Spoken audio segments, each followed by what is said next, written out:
Gracias al Señor con nuestra voz, con nuestra alabanza. Eso es bueno, ¿ven?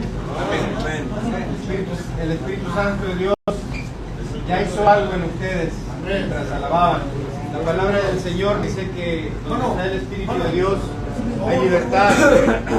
Libertad para adorarle, libertad para exaltarle, libertad para engrandecer su nombre. También dice que en medio de la alabanza suceden los milagros. Dios está obrando, va a seguir obrando en cada uno de ustedes. Amén. Amén. La semana antepasada, hace 15 días, estuvimos por acá y uno de ustedes no recuerdo quién fue, el avión, nos preguntó qué era orar, cómo se debía orar. ¿Fuiste tú? Bien. Fíjense, este tema de la oración incluso no es fácil ni para nosotros los cristianos o los que ya llevamos algún tiempo.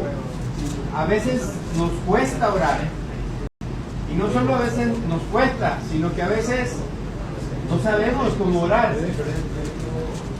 Decimos cualquier cosa que se nos viene a la cabeza, pero el Señor Jesucristo, a través de su palabra, nos dice o nos deja personajes que hicieron oraciones correctas, oraciones conforme a la voluntad de Dios, oraciones que son eficaces. ¿Qué es ser eficaz? Que oraciones que hacen la obra por la cual se oró.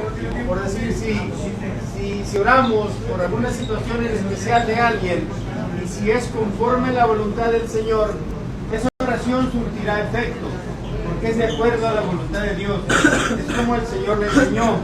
Aquí yo creo que la mayoría, en más de alguna ocasión, han levantado su mano para recibir al Señor Jesucristo como su Salvador. ¿No es así? Yo creo que todos lo han hecho, si no con nosotros, o con cualquier otro grupo de hermanos que viene. Entonces, ¿les han hablado de la oración? ¿No? Cuando ustedes se les viene a la mente y dicen, voy a orar a Dios, ¿qué es lo primero que hacen? Exaltar su nombre. Dale gracias. Darle gracias. Doblamos rodillas. Tenemos el Padre Nuestro. Hermano, si me permite leer unos versículos de Mateo. Adelante. La palabra se lee con reverencia al Señor. Dice: también cuando oren, hagan como los hipócritas de pie en las sinagogas y en las esquinas de las calles principales para que los demás los vean. Les aseguro que ellos ya han recibido toda su recompensa. En cambio, tú, cuando vayas a orar, entra en tu cuarto y después de cerrar la puerta, órale a tu Padre que está en lo secreto, y entonces tu Padre que mira en secreto te lo pagará. Cuando ores, no repitas lo mismo una y otra vez, como hace la gente de las naciones, que cree que será escuchada por muchas palabras. No sean como ellos, su Padre ya sabe de lo que ustedes necesitan, mucho antes de que ustedes se lo pidan. Amén. Fíjense, esa es una parte de la palabra que voy a leer, que tenía pensado leer conforme al desarrollo de la plática, pero es así. El Señor Jesucristo nos deja instrucciones específicas de cómo debemos hacerlo. Y todos dijeron, unos dijeron hay que exaltar el nombre del Señor, otros dijeron hay que dar gracias. ¿Por qué? Porque a veces ni siquiera necesitamos pedirle al Señor, porque Él ya sabe de qué tenemos necesidad. Y Él aprecia más una oración de gratitud, de exaltación, de alabanza, que una rogativa. Porque a veces, imagínense que ustedes como padres, los que son padres, tenemos hijos, sabemos que un niño cuando se te pega el pantalón o el short te está, papá quiero esto, papá quiero, ya espérate, ahorita te lo doy, ¿sí? Hasta como que a veces, no voy a dar, pero aguántame poquito, yo sé cuándo. Entonces, es mejor una oración de acción de gracias, llena de acción de gracias, llena de alabanza, que una oración de mucha rogativa, o de un incesante clamor.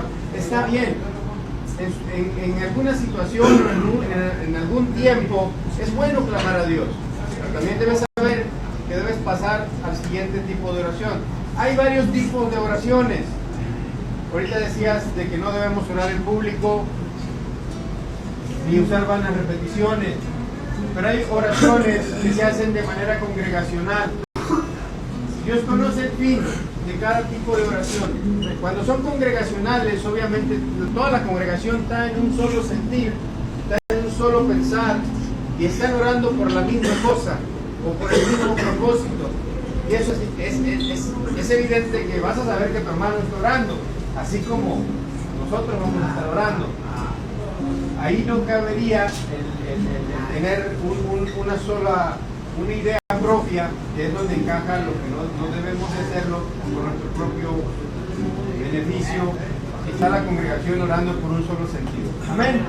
A raíz de eso vamos a empezar a leer la Biblia. Usted no tiene Biblia, así que usted sí. ¿Cómo que la dejan tener?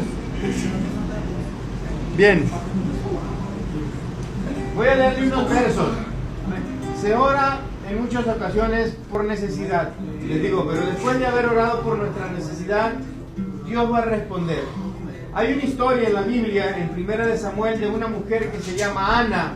1 de Samuel, capítulo 1, de una mujer que se llama Ana.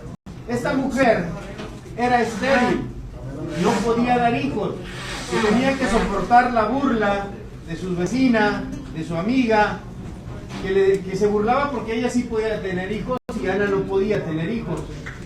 Entonces Ana subía de tiempo en tiempo, aproximadamente cada año, al templo a orar con su esposo, y oró de la siguiente manera. Dice en el verso 10, desde el 9 dice: y se levantó Ana después de que hubo comido y bebido en Silo, y mientras el sacerdote Elí estaba sentado en una silla junto a un pilar del templo de Jehová, ella oró con amargura, dice la palabra del Señor. Con amargura de alma oró a Jehová, y lloró abundantemente. Y no solo oró, sino que hizo un voto.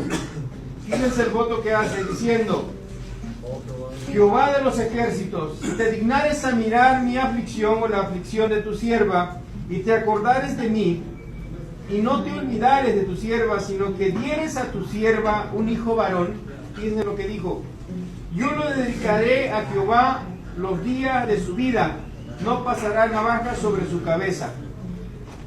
Ana tenía un problema, no podía dar hijos.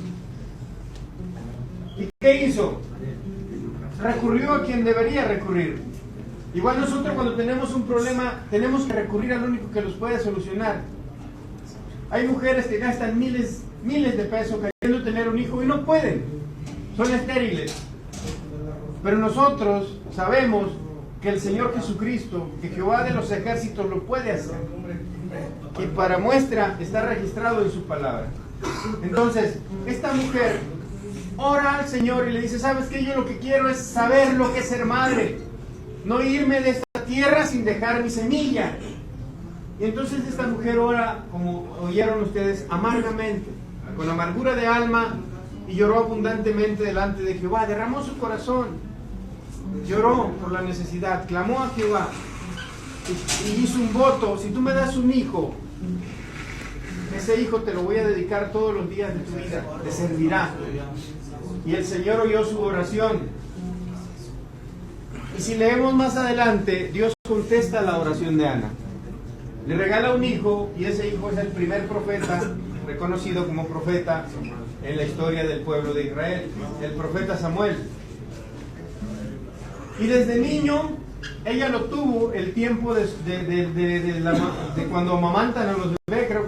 Creo suponer los primeros 6 meses, 8 meses, que es el tiempo cuando los niños necesitan estar con su mamá. Y después cumplió el voto que le había prometido a Jehová. Tal vez ella, con todo el dolor de su alma, se despegó de su hijo, y tú me lo diste y yo te lo prometí si me lo dabas, y ahí está.